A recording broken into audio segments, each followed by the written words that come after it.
최근에 주가가 많이 떨어지면서 사람들이 주식 투자를 하는 데 있어서 공포감을 좀 느끼고 있을 텐데요. 이 지수가 떨어질 때 오히려 오르는 그런 종목이 있습니다. 바로 ETF에 분류된 인버스란 종목인데요. 더군다나 이 선물 인버스 2 곱하기는 지수 대비해서 2배 더 상승하는 그런 특성을 가지고 있는 ETF 중에 하나입니다. 그래서 최근에는 이쪽으로 눈을 돌리시는 분들이 많아지고 있는데, 제가 한 2개월 전쯤에도 이 종목을 다룬 적이 있습니다. 한 5월 말경이었는데, 이때쯤에도 뭔가 인버스가 상승 흐름이 나타날 것 같으니까 투자를 해도 괜찮을 것 같다는 그런 의견을 말씀드렸는데, 단기적으로는 좀 빠졌으나 결국 상승을 하면서 그때 사신 분들은 어느 정도의 수익 구간에 있으실 거라고 생각이 되어집니다. 자, 그래서 오늘은 인버스에 대해서 다시 한번 차트 분석을 해볼 텐데요. 어떤 식으로 흐름이 바뀌었는지 좀 알아보도록 하겠습니다. 인버스의 이 보조지표들을 좀 살펴보면은 가장 눈에 띄는 부분은 이 파라볼릭 볼입니다. 이 파라볼릭 볼이 위에서 이렇게 형성되다가 아래로 바뀌면서 상승 추세가 형성될 것이라는 것을 예고를 했고, 결국에는 이렇게 큰 상승이 나타나게 되었죠. 지금도 이 파라볼릭 볼이 하단이 있기 때문에 상승 추세는 계속 유지될 것이라는 것을 예견을 해주고 있고요. 단지 이제 오버슈팅이 나왔기 때문에 주가는 이렇게 기술적 하락이 지금 나온 상황입니다. 그래서 당분간은 이 이동평균선들이 올라올 때까지 주가가 횡보하거나 좀 떨어지는 흐름을 가져올 수는 있을 것 같은데, 그런 것들을 이제 표현해주는 이 스토캐스틱 지표가 또 있죠. 장기 오실레이터 지표라고도 하는데, 이 스토캐스틱 지표를 보면 K가 D 밑으로 이렇게 떨어지려고 하는 모습을 보이고 있습니다. 그래서 단기적으로는 상승이 좀 주춤할 수도 있다라는 것을 말해주고 있고요. 그러나 좀 좋은 부분을 말씀드리면, 오버슈팅 나왔던 이날의 시초가, 이 시초가를 지금 견고하게 깨지 않고 지켜나가고 있는 모습을 보이고 있습니다. 그래서 매수세의 어떤 힘이 좀 강하다라는 것을 볼 수 있고요. 그 힘이 좀 약했다면은 이 오버슈팅의 2분의 1이나 3분의 1 지점까지도 떨어질 수 있었는데, 매수의 힘이 좀 강하다 보니까 얼마 떨어지지 않고 좀 횡보하는 모습을 나타내고 있는 것이죠. 그래서 이런 부분들 좀 참고해 볼 수 있고요. 사실 이 오버슈팅이 나오기 전에 이 인버스는 좀 미리 매수를 하셨어야 됐는데, 그 적절한 시기가 언제였냐면은 바로 스토키스틱 K가 D를 돌파하는 그런 움직임 나올 때 사셨으면 좋았겠죠. 바로 이날 정도가 됐을 텐데, 자, 이날로 한번 가보면은 스토캐스틱이 K가 D를 이렇게 돌파하는 모습이 나왔죠.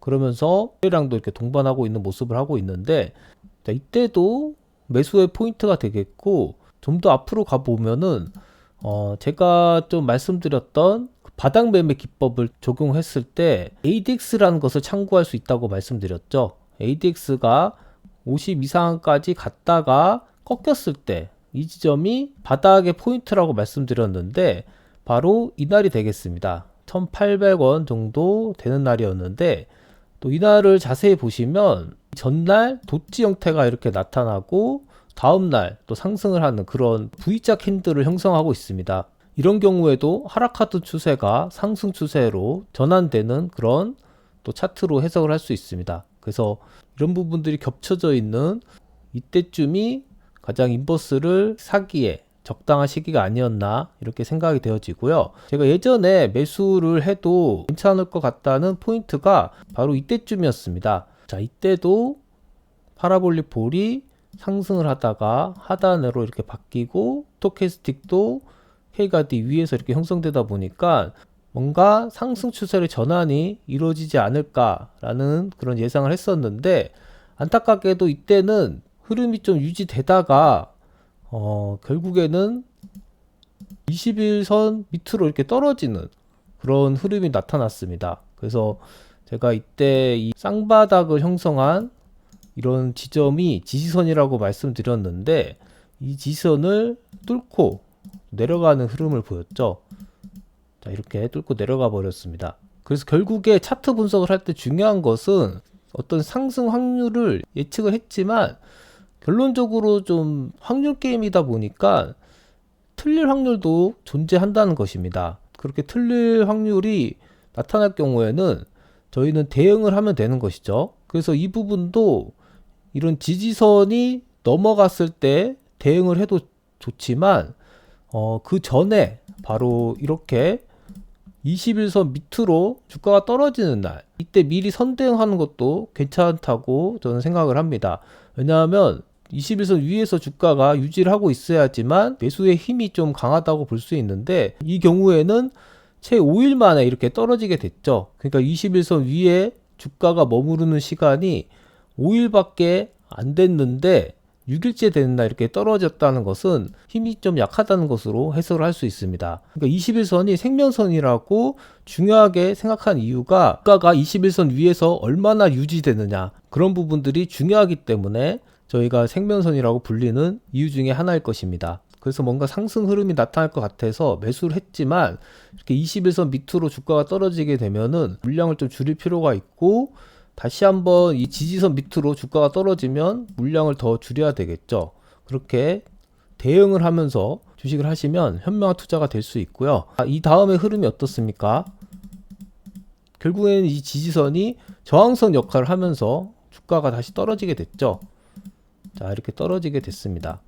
그 이후의 흐름은 다시 ADX가 50 근처에서 또 꺾이면서 매수의 포인트가 찾아왔고, 결국에 이때의 저항을 좀 받긴 했지만 결국 두 번째는 돌파하는 이런 N자형 반등이 나오면서 추세 전환이 이루어지게 되는 것이죠.